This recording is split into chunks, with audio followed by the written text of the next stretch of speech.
Hello students, എല്ലാവരും Covid മഹാമാരിയുടെ ഈ ഒരു ഭീതിയിൽ വളരെ ശ്രദ്ധയോടു കൂടിയും കരുതലോടു കൂടിയും ജീവിക്കുന്ന ഈ ഒരു കാലഘട്ടത്തിൽ എല്ലാവരും വീട്ടിൽ സേഫ് ആയിരിക്കുമെന്ന് പ്രതീക്ഷിക്കുന്നു. ഈ ഒരു സമയത്ത് നമ്മുടെ ആയുസ്സിൻ്റെ വില മനസ്സിലാക്കി നല്ല രീതിയിൽ അക്കാദമിക് കാര്യങ്ങളിലൊക്കെ ശ്രദ്ധ കേന്ദ്രീകരിച്ച് പഠനവുമായിട്ട് മുന്നോട്ട് പോകുന്ന വിദ്യാർത്ഥികളെ എല്ലാവിധ അഭിവാദ്യങ്ങളും നിങ്ങൾക്ക് നൽകുകയാണ്. നല്ല രീതിയിൽ പഠിച്ച് മുന്നേറാനും സമൂഹത്തിലൊരു ഉന്നത നിലയിലെത്താൻ നമുക്ക് സാധിക്കട്ടെ. എല്ലാ പ്രശ്നങ്ങളും പ്രതിസന്ധികളും നിലനിൽക്കെ തന്നെ നമ്മൾ മനസ്സിലാക്കേണ്ട ഒരു കാര്യം, ഈ വർഷം കഴിഞ്ഞു പോവുകയാണ്, നമ്മുടെ ആയുസ്സിൽ നിന്ന് ഒന്ന് ഇല്ലാതാവുകയാണ്. അപ്പോൾ എല്ലാ പ്രതിസന്ധികളും മറികടന്നുകൊണ്ട് തന്നെ നമുക്ക് നമ്മുടെ ഈ ഒരു വർഷം ഉപകാരപ്രദമാക്കണം. ബികോം തേർഡ് സെമസ്റ്ററിലുള്ള പ്രിയ വിദ്യാർത്ഥികളെ, നമ്മൾ ഇന്ന് കോർപ്പറേറ്റ് അക്കൗണ്ടിംഗ് എന്നുള്ള ഒരു സബ്ജക്റ്റാണ് ഡിസ്കസ് ചെയ്യാൻ പോകുന്നത്. എല്ലാവർക്കും അറിയാവുന്നത് തന്നെയാണ് അക്കൗണ്ടിംഗ് എന്താണ് എന്നുള്ളതൊക്കെ. കഴിഞ്ഞ സെമസ്റ്ററിൽ നിങ്ങൾ പഠിച്ചു ഫിനാൻഷ്യൽ അക്കൗണ്ടിംഗ്, അതുമായിട്ട് ബന്ധപ്പെട്ടിട്ടുള്ള കാര്യങ്ങളൊക്കെ. അപ്പോൾ എന്താണ് കോർപ്പറേറ്റ് അക്കൗണ്ടിംഗ്, ഇതിൽ അടങ്ങിയിരിക്കുന്നത് എന്തൊക്കെയാണ് നമുക്ക് പഠിക്കേണ്ടത് എന്നുള്ളതിനെക്കുറിച്ചൊക്കെ നമുക്ക് ഇന്നത്തെ ക്ലാസ്സിലും ഇനി അങ്ങോട്ടുള്ള ക്ലാസ്സിലും ഡിസ്കസ് ചെയ്യാം. ഇപ്പോൾ ഇവിടെ നൽകിയിട്ടുള്ള ഈ ഒരു മീനിങ് അത് വായിച്ചാൽ തന്നെ നമുക്ക് ഏകദേശം എന്താണ് കോർപ്പറേറ്റ് അക്കൗണ്ടിംഗ് എന്ന് അതിൻ്റെ ജനറലായിട്ട് ഒരു മീനിങ് കരസ്ഥമാക്കാൻ കഴിയും. Corporate accounting is a special branch of accounting. നമ്മൾ സാധാരണ ചെയ്യുന്ന അക്കൗണ്ടിങ്ങിൻ്റെ തന്നെ ഒരു സ്പെഷ്യൽ ബ്രാഞ്ചാണ്. Which deals with the accounting for companies. എന്താണ് കമ്പനീസ് അഥവാ കോർപ്പറേറ്റുകൾ, അതെന്താണെന്നുള്ളത് നമുക്കറിയാം. കോർപ്പറേറ്റ് വലിയ വൻകിടമായിട്ടുള്ള ഷെയറും കാര്യങ്ങളൊക്കെ ഉപയോഗിച്ചിട്ട് കച്ചവടം സ്ഥാപനങ്ങൾ നടത്തിക്കൊണ്ട് പോകുന്ന കമ്പനീസ്. ആ കമ്പനീസിൻ്റെ അക്കൗണ്ട്സാണ് മെയിനായിട്ട് ഇവിടെ ഡീൽസ് ചെയ്യുന്നത്. അത്തരം വൻകിട കമ്പനികളുടെ ഫിനാൻഷ്യൽ അക്കൗണ്ട്സ് പ്രിപ്പയർ ചെയ്യുന്നത് എങ്ങനെയെന്നും, അതുപോലെ തന്നെ ഈ ഫിനാൻഷ്യൽ റിപ്പോർട്ട്സ് പോലെ തന്നെ ക്യാഷ് ഫ്ലോ അനാലിസിസ്, അതുപോലെ തന്നെ ഫണ്ട് ഫ്ലോ എന്നിവയൊക്കെ നമ്മൾ ഈ ഒരു കോർപ്പറേറ്റ് അക്കൗണ്ടിങ്ങിൽ എങ്ങനെ പ്രിപ്പയർ ചെയ്യുമെന്നുള്ളത് ഡിസ്കസ് ചെയ്യും. അതുപോലെ തന്നെ പ്രത്യേക സാഹചര്യത്തിൽ നമ്മൾ കമ്പനികൾ പത്രങ്ങളിലും മറ്റുമൊക്കെ നമ്മൾ കണ്ടിട്ടുണ്ടാവും. രണ്ട് കമ്പനികൾ പരസ്പരം കൂടിച്ചേർന്നു, അല്ലെങ്കിൽ ഒന്ന് മറ്റൊന്നിനെ ഏറ്റെടുത്തു, ഐഡിയ വോഡാഫോണിനെ ഏറ്റെടുത്തു, അങ്ങനെയൊക്കെ ഒരുപാട് കാര്യങ്ങൾ നമ്മൾ കേൾക്കുന്നുണ്ട്. ആ സാഹചര്യത്തിൽ രണ്ട് കമ്പനിയുടെയും അക്കൗണ്ട്സുകൾ, ബാലൻസ് ഷീറ്റും മറ്റുമൊക്കെ രണ്ടും സെപ്പറേറ്റ് ആയിരിക്കും. ഇതെല്ലാം ചേർത്തിട്ട് ഒരു കൺസോളിഡേറ്റഡ് ആയിട്ടുള്ള ബാലൻസ് ഷീറ്റ് എങ്ങനെ ഉണ്ടാക്കും എന്നുള്ളതൊക്കെയാണ് നമ്മൾ ഈ ഒരു കോർപ്പറേറ്റ് അക്കൗണ്ടിങ്ങിൽ പഠിക്കുന്നത്. ഒരുപാട് മേഖലയുണ്ട്. എങ്കിൽ പോലും കഴിഞ്ഞ വർഷത്തെ സിലബസിനെ അപേക്ഷിച്ച് ഈ വർഷം നമുക്ക് കുറച്ച് ഈസി ആക്കി കൊടുത്തിട്ടുണ്ട്. കഴിഞ്ഞ വർഷത്തേതിനേറെ കോംപ്ലിക്കേഷൻ കുറച്ചിട്ടാണ് കൊടുത്തിട്ടുള്ളത്. ചുരുക്കി പറയുകയാണെങ്കിൽ, ഒരു വൻകിട സ്ഥാപനം, ഒരു കോർപ്പറേറ്റിൻ്റെ അക്കൗണ്ട്സ് എങ്ങനെ മെയിൻറ്റെയിൻ ചെയ്യും, അത് എങ്ങനെയൊക്കെ നമ്മൾ കൈകാര്യം ചെയ്യും, നിർമ്മിക്കും എന്നുള്ളതിനെക്കുറിച്ചാണ് നമ്മൾ ഈ ഒരു സബ്ജക്റ്റിൽ പഠിക്കുന്നത്. ഒന്നുകൂടെ സ്പെസിഫിക് ആയിട്ട് പറയുകയാണെങ്കിൽ, മുൻ വർഷങ്ങളിൽ നമ്മൾ പഠിച്ചിരുന്നു ഷെയറുമായിട്ട് ബന്ധപ്പെട്ടിട്ടുള്ള അപ്ലിക്കേഷനും അതുപോലെ കാള് വിളിക്കലും അലോട്ട് ചെയ്യുന്നതൊക്കെ ആയിട്ടുള്ള ഒരുപാട് കാര്യങ്ങൾ. അതുമായിട്ട് ബാക്കിയുള്ള വരുന്ന കുറച്ച് കാര്യങ്ങളുണ്ട്. മുമ്പ് ഡിബഞ്ചർ ഇഷ്യൂ ചെയ്യുന്നത് നമ്മൾ പഠിച്ചിരുന്നു. ഇവിടെ നമ്മൾ റിഡംഷൻ ഓഫ് ഡിബഞ്ചേഴ്സ്, ആ ഡിബഞ്ചർ എങ്ങനെയാണ് റിഡീം ചെയ്യുന്നതെന്നും, അതുപോലെ തന്നെ redemption of preference shares issue ചെയ്തിരുന്നു നമ്മൾ കഴിഞ്ഞ വർഷങ്ങളിൽ, അതെങ്ങനെയാണ് റിഡീം ചെയ്യുന്നതെന്നും, പിന്നെ എന്താണ് ബോണസ് ഷെയർ എന്താണ് എന്നുള്ളതും, ബൈബാക്ക് ഓഫ് ഷെയർസ് എന്താണ് എന്നുള്ളതും. ബൈബാക്ക് എന്നൊക്കെ പറഞ്ഞാൽ ഒരു കമ്പനി തന്നെ ഷെയർ തിരിച്ചു വാങ്ങുന്നതിനെ കുറിച്ചൊക്കെ, അതിൻ്റെ എൻട്രീസും കാര്യങ്ങളൊക്കെ നമ്മൾ ഇതിൽ പഠിക്കുന്നുണ്ട്. പിന്നെ റൈറ്റ് ഷെയർസ്, ഒരു എക്സിസ്റ്റിംഗ് ഷെയർ ഹോൾഡേഴ്സിനുള്ള ഒരു അവകാശമാണ് പുതിയ ഷെയർ ഇറക്കുന്ന സമയത്ത് അവരുടെ ഒരു പോർഷന്.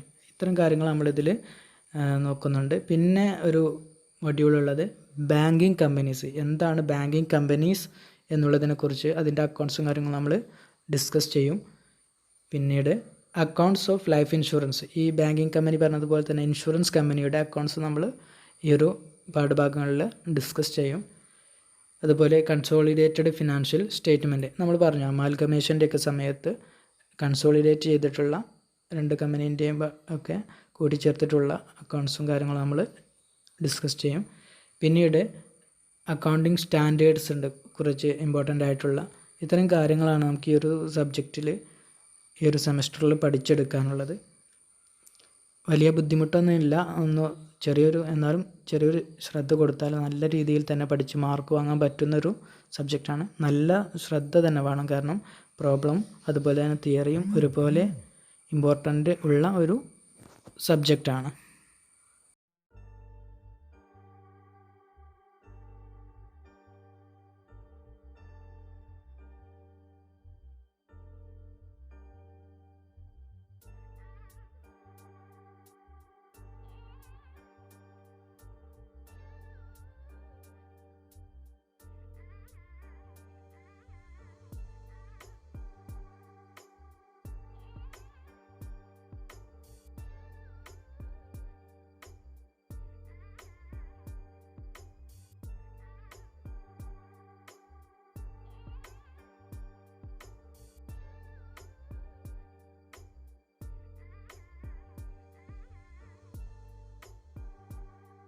ഇനി നമുക്ക് ഈ ഒരു സിലബസിൽ ആദ്യം പറഞ്ഞിട്ടുള്ള റിഡംഷൻ ഓഫ് ഡിബെഞ്ചർ എന്നുള്ളതിൻ്റെ കുറച്ച് ഡീപ്പായിട്ട് ഈ പാഠഭാഗത്ത് നിന്ന് പഠിക്കാം.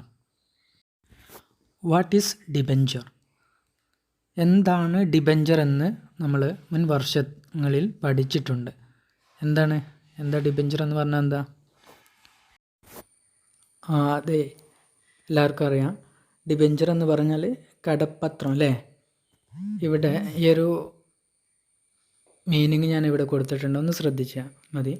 In corporate finance the term is used for a medium to long term ഡെബ്റ്റ് instruments used by large companies to borrow money. വലിയ കമ്പനികൾക്ക് ധാരാളം എമൗണ്ട് ആവശ്യമായിട്ടുണ്ട്.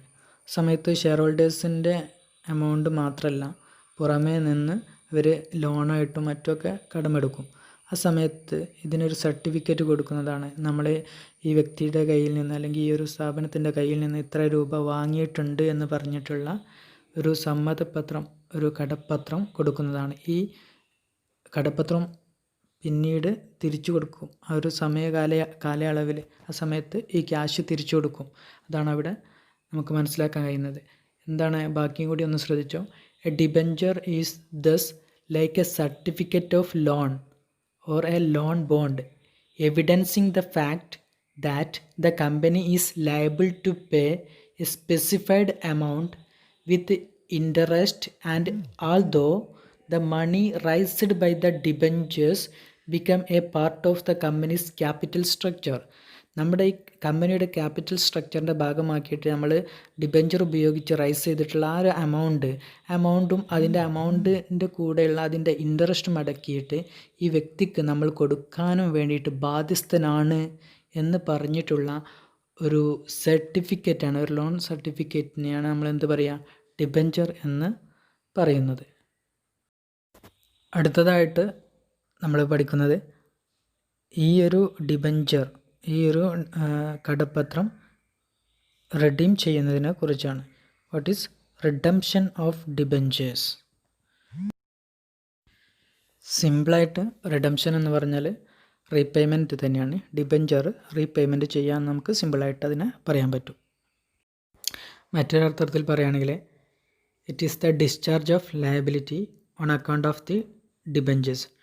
ഡിബെഞ്ചറിന് മുകളിലുള്ള ലയബിലിറ്റി അഥവാ ബാധ്യത ഡിസ്ചാർജ് ചെയ്തു അഥവാ ഇല്ലാതാക്കി ഒഴിവാക്കി കളഞ്ഞു എന്നുള്ള ആ ഒരു അർത്ഥത്തിലും നമുക്ക് ഈ ഒരു റീപേയ്മെൻറ്റ് അല്ലെങ്കിൽ റിഡംഷൻ ഓഫ് ഡിബെഞ്ചറിനെ പറയാവുന്നതാണ്.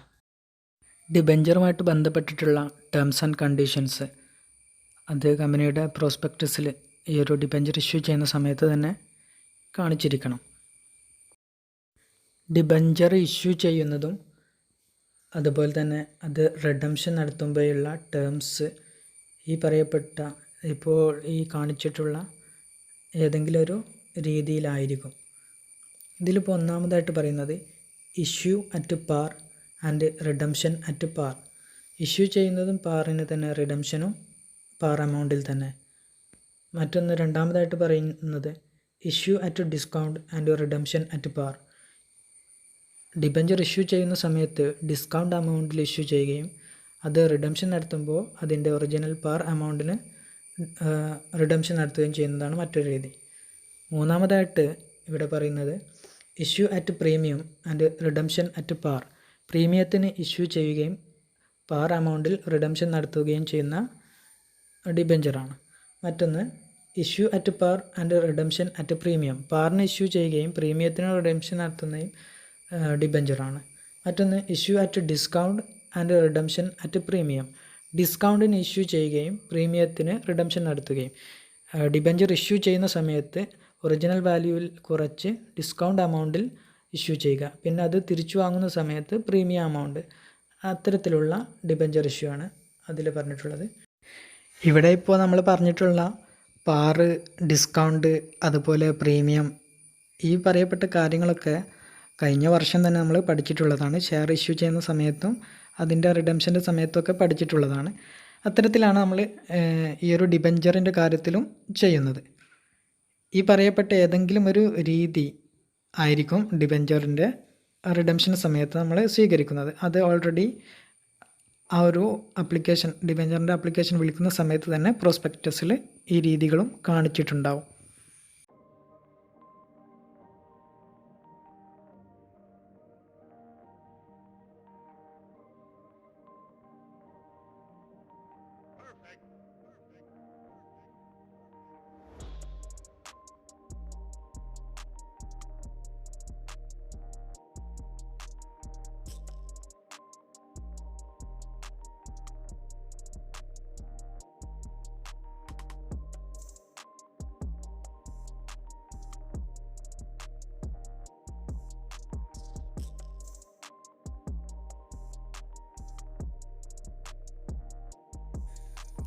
അപ്പോൾ ഇത്രയും കാര്യങ്ങളാണ് നമ്മുടെ ക്ലാസ്സിൽ ഡിസ്കസ് ചെയ്യാൻ ഉദ്ദേശിക്കുന്നത്.